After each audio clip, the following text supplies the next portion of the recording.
सोलापूर लोकसभा निवडणूक म्हणजे प्रचाराचा धुराळा। वाहनांवर करणे लावून कर्कश आवाजात पक्षाचा, उमेदवाराचा व चिन्हाचा प्रचार करणारी भोंगे गावातील गल्ली बोळात तसेच शहरातील प्रत्येक चौकात बघावे तिकडे निवडणूक लागल्याचा अंदाज येत असत। 19व्या शतकातील निवडणुकीत चक्क भिंतीही प्रचाराच्या तावडीतून सुटत नव्हत्या। गल्लीतील लहानांपासून मोठ्यांपर्यंत सगळ्यांनाच उमेदवार, पक्ष, चिन्हांची ओळख पटत होती।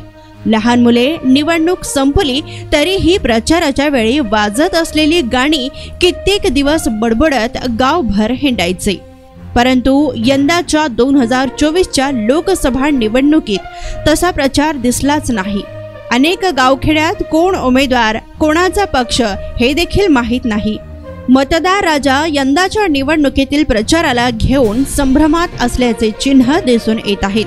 तर आगामी काळात लोकसभेतील प्रचार हे नेटवर्कवरील असणारे, सोशल मीडियावरील फेसबुक, इंस्टाग्राम, यूट्यूब, व्हॉट्सअप इत्यादी सोशल मीडियावर उमेदवार थेट मतदारांपर्यंत पोहोचून आपला प्रचार करताना दिसून येतोय आणि त्याचं कारणही तसंच आहे।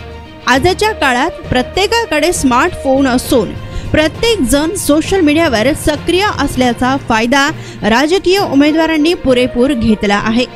सभा, रॅली, बैठका, घोषणापत्र अशा निवडणुकीतील प्रत्येक अपडेट्स स्मार्टफोनद्वारे थेट मतदारांपर्यंत पोहोचविण्यात राजकीय पक्षाचे व अपक्ष उमेदवारांनी मोठ्या प्रमाणात सोशल मीडियाचा वापर करीत असल्याचे दिसून येत आहे।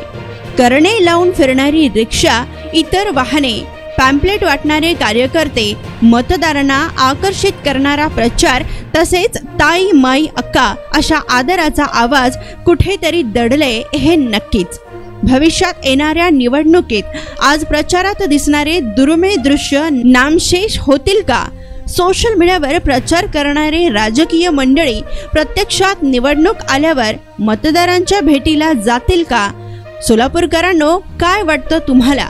कमेंट बॉक्समध्ये कमेंट करून नक्की कळवा।